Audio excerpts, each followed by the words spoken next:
pagkukro niya. Eh, dapat sa sariling mantika ilublog tong manager eh. Kill the cats! Kill the cats! I have no quarrel with your god. Wala akong problema sa kiddie meal pero grabe mang bata itong manager na ito. So kamakailan daanan natin yung mga balita ngayong linggo. Meron din isa pang doktor na galit sa pusa. So ngayon gusto ko munang daanan nito. Kamakailan meron nag-post ng isang TikTok ng isang manager na nang pa-power trip ng isang crew. Dahil first time niya mag-inventory, pinagbilang niya ng tayo. So atin mo ng panoorin. Kasi may mga nagsasabi at meron din mga nagde-defend sa kanya. Kala mo yung mga may mamanahing kumpanya eh. First time ang crew mo mag-inventory, pinagbilang mo tayo. Hindi niya ito malilimutan buong ano niya, pagkukro niya. Okay, mukhang lahat din kami di na ito malilimutan dahil sa'yo. First time mo mag-inventory hindi magbilang ka ng tiles. Tono pa niya no? Alam mong ginawa sa kanya to kaya siya ganito Okay. Pero alam niya binibidyoan siya no? So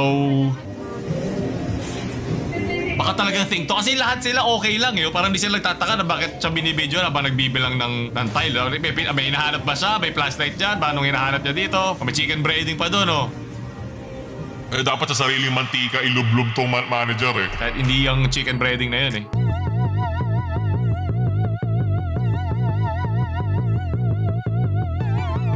Ito ba si manager may time mag TikTok no?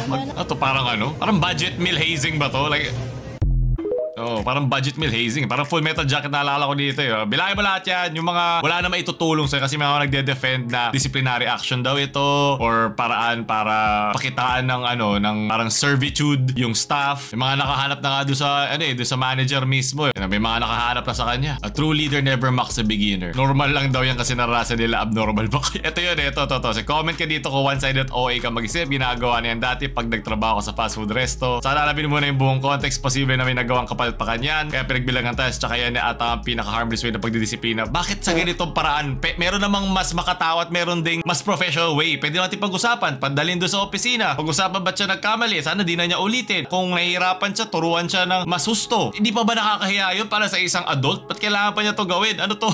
Playground na naman? Parang grade 1 na naman? Nagtatrabaho ka na, ang turing pa rin sa'yo, parang bata? Ano to? Ano kalokohan to? Marami ka pwede pag-file sa DOLE, kung ano man yung mga complaints mo. Pwede lang pagdalalo na kung malalaman mo kung anong branch at kung sino yung manager na nakatalaga doon. Pero dinilita din ng manager yung kanya account. Di ko na rin makita yung original. Pero yeah, di ko na pinag-uusapan nila rito. Nakala siya naalala ko sa Full Metal Jacket yung mga scenes doon na papagawain ka na isang bagay na hindi makakatulong sa'yo o kahit doon sa bagay na naging rason kung bakit ka dinidisiplina ng ganito. Kung mali ka man magbilang ng Krabby Patty secret formula, diba? O di ulit-ulitin mo na hanggang pagawa na ipagawa sa'yo yun. Para kung nanonood ng Cinderella na binubuli ng mga kapatid niya pero ito pinagbibilang ng tile. Parang modern day Cinderella Reflection din to ng karakter ng manager kasi lalala ko lang isang parang Stanford experiment ng 1971 yung kay Philip Zimbardo na nag-simulate siya na isang prison environment at naghanap ng mga random na mga tao para maging prisoners at para maging gwardya at napansin niya na yung mga gwardya kahit sila yung hindi likely sa representasyon ng kanilang character na mag-power trip or lamunin at lasunin ng authority o ng power na binigay sa kanila biglang sila yung nagpapakita ng ganung mga senyales. So parang pinaglaban lang dito sa simulated na environment na yon yung situational and dispositional factors involved na mas malaking epekto ng situational influence which is yung pagiging manager niya versus dun sa kanilang personality na meron sila na kung minsan kunyari sabihin natin yung mas tahimik hindi yan magkukupal, hindi yan magpa-power trip pero hindi yun basihan. Minsan yung mga tao pag napunta sa posisyon na yon ginagawa rin nila. Siguro ginawa din sa kanya to nung pumasok siya na kailangan din to matigil. Kahit sabihin mo ginagawa yun sa inyo, sige nga punta nga tayo sa Jollibee doon sa opisina na yan, tanungin natin yung HR, tanungin natin yung mga regional manager na yan kung nakasama sa ilang work requirement na maging content sa isang umaasang TikTok viral influencer itong manager para paggawa sa kanya to na pagbilangin ng tile. Dapat ito yung bilangin yung natitirang brain cell doon sa kokote ng manager Syempre, pag tinanong mo yung gumagawa dyan, papayag siya kasi trabaho mawawala sa kanya pag hindi siya pumayag Pag hindi siya, okay lang. Buti ka, binigyan pa siya ng face mask Okay na yan, nakakatawa naman. Walang may gustong mangyari sa inyo yan. Petisyon na tanggalin sa pwesto ito, manager na ito. Para maging lesson to sa mga iba pang manager dyan. Diba yung manager pag nire-arrange mo, pwede ka mag-spell na anger. Baka pinagbubuhusan nyo to ng galit kasi sa bahay utosan din siya. Baka sa bahay hindi siya iniyuyurakan ng kanyang pagkatao. Diba isip mo, iniisip ko ng ganong kalalim yung kanyang backstory. Malay natin kupalan talaga siya, diba? At saka ang toxic ng ganon. Pwede naman natin pag-usapan. Just yum burger my tiles, sir. Sabihin mo sa akin na mababa yung self-esteem ng hindi sinasabi at isa kang manager. Ito, isa na to dun. Kahit si Gus Fring hindi ganito sa mga empleyado niya. Binibigyan pa nga niya ng positive mental attitude at positive reinforcement eh. Ano na yan, cartel boss na yan, na pumapatay yun ha. Hindi ganito magpalakad ng isang branch. Jollibee, bida ang may sayad na manager tulad dito. Ano to? Nothing beats a Jet2 holiday. Yeah, kaya pala mahilig ka sa graveyard shift. Kaya pala hayop ka. Oh, pa-Altab gamer.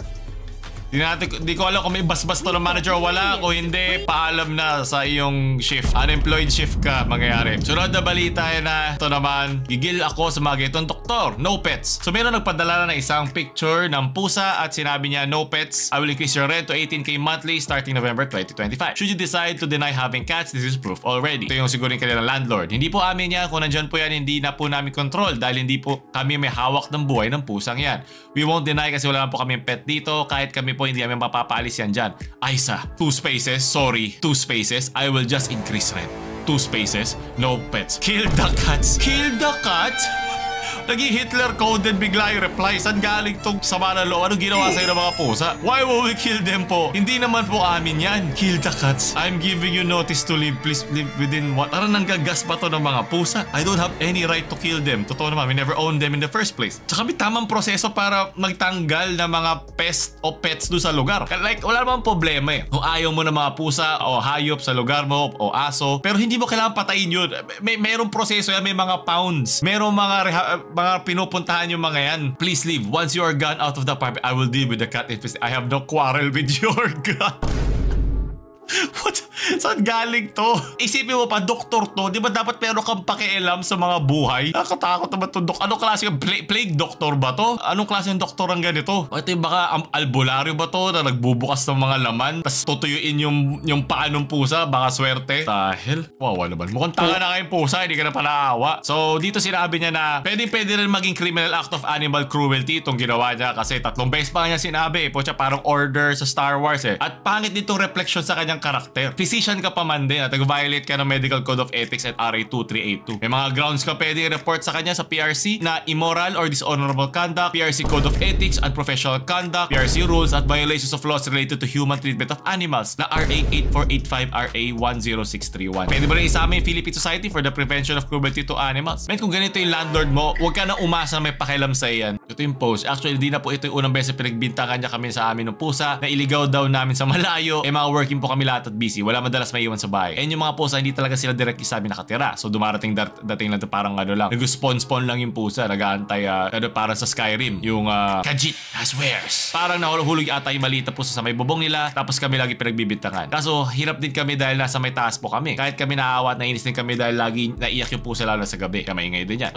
At meron pang prescription. Hindi ko din alam kung matatawa mainis ba ako sa sinedya sa akin notice to vacate. Kasi naman bakit doon niya sinulat sa pandoktor? Ano this to notify you that we are giving you until November 12th. Ang aking diagnosis sa'yo ay itaas ang iyong renta para hindi ka na ma-stress. Dahil ito ang magtatanggal ng stress ko bilang doktor mo. Ito yung mga klase ng doktor na gusto ko lang rin pagkakitaan eh. Kaya meron kang sakit, yung lunas na bibigay sa yung pinakamahalaga, di na magtatry na iba yan, di na maghihingi ng second opinion niya kasi malaking porsyento lang agad makukuha niya dun eh. Meron one time yung lola ko, rest in peace, meron siyang doktor na tinatanong kung ano yung pwedeng parang daan o ruta na pwedeng, kasi ano na rin eh, matanda na rin, marami na rin malalang sakit. Gusto agad surgery. So marami magiging komplikasyon at magiging mahirap pa at invasive after dong operation. May mga butas na sa kanyang lalamunan at marami pa mga kung ano-ano. Inisip niya yon at wala siyang pakialam dun sa kahihinatnan nung lola ko. Pero ibang doktor na tinanong, inisip na, since matanda na rin naman, andun na tayo sa stages ng life niya na gusto na lang natin maging komportable siya until the end, mas may enjoy pa niya yung final moments ng buhay niya. Yun ang klaseng doktor na hinaharap natin, yung makatao. Pero Pero ito yung mga klase ng doktor na kung ganito ang tingin sa mga hayop, paano pa tayo? Hayop din naman tayo eh. Diba? Minsan mas asal hayop pa tayo sa mga hayop eh. Tulad doon kanina manager eh. So sana mabigyan to na sila nakakagigil tong mga ganitong klaseng doktor. Sana matanggalan to ng lisensya para makatikim naman siya ng